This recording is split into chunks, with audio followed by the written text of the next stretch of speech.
Hey, GRT here, and welcome back to another video.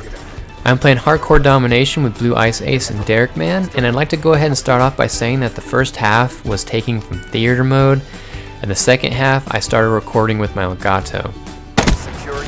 Now, first off, I want to go ahead and say I did get a kill chain with the Sheiva.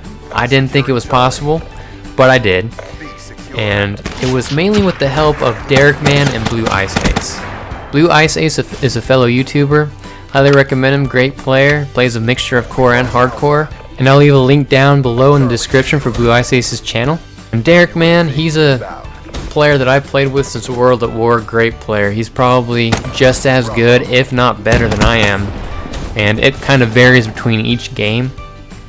And with our clan, which usually included TJ Graf, Nemesis, Starscream, Hoove Play, Crazy Redneck, and a few other players that were really good, and they've come and go throughout the years. We had a full Bullet clan that was actually part of this clan, but they all kind of disappeared and went their own way.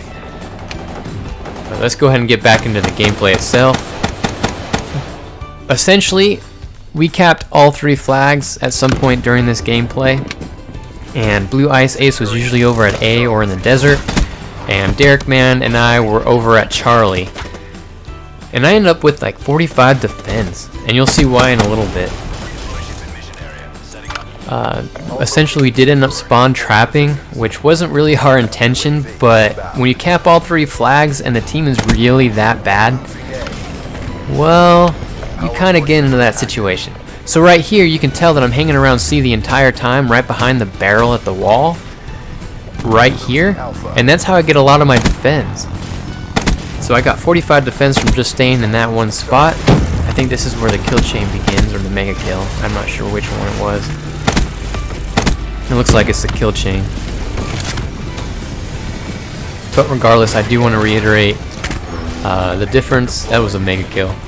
I do want to reiterate the difference between spawn camping and spawn trapping.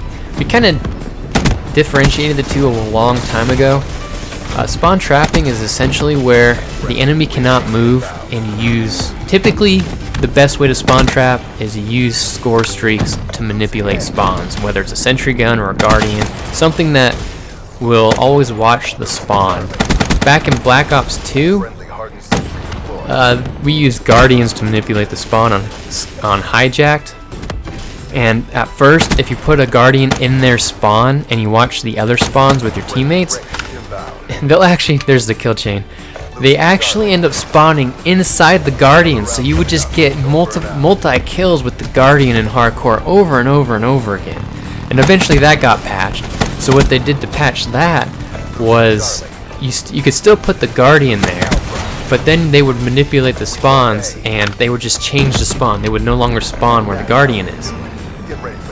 Well, that worked out to our advantage, because now that we can control the spawns better by putting guardians where the spawn points are, we can therefore watch them spawn and get gun kills the entire game. So it wasn't very smart on their part to create an advantage as far as gun kills go, because people will get guns, their gun challenges done faster, and on top of that we all get a lot of kills. But what they should have done was make sure that they spawn behind us a little bit more often. But that was Black Ops 2, and that's spawn trapping. Essentially, they can't get away from you guys. You're literally watching them spawn in front of you or somewhere around you where they just cannot really move at all and get away. Now, spawn camping, and my team usually does a lot more spawn camping than spawn trapping. And spawn camping is generally where you just cap 2 flags and you let them spawn. Let's just say we cap A and B. Well, you continually let them spawn at Charlie, but you never go into their spawn. You never pass a certain point. At a certain point, they'll start spawning behind you, so you never pass a certain point. So my team would always guard a specific part of the map, meaning we'll guard each and every exit and entry point so that they cannot get out of their spawn. Now, this is different from spawn trapping because of the fact that in spawn trapping they can't move whatsoever, but in spawn camping they do have potential of getting out of their spawn and still wreak havoc. Because if your team isn't that good and one person goes down, say they are the weakest link, well, that leaves the entire side of the map unguarded, and so they can start getting behind players and start doing really well again.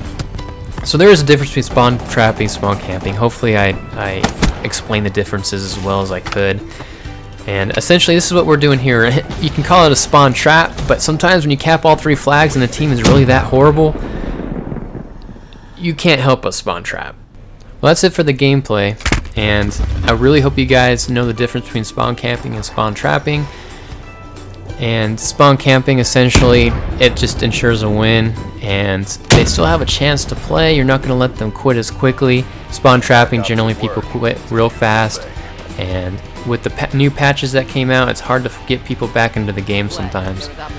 So spawn trapping I wouldn't really recommend. Yeah, it's fun and it can be fun, and you get a lot of kills off of it, and essentially it's really easy to do if you have a full team. I mean, as long as they know what they're doing, spawn trapping is easy. I don't care what anybody says. We've been doing it for years, between spawn camping and spawn trapping. But big shout out to Derekman and BlueIceAce. Just really enjoyed playing with you guys. And I'm going to go ahead and end the video here. So I hope you guys enjoyed the gameplay, and as always, I'll see you next time.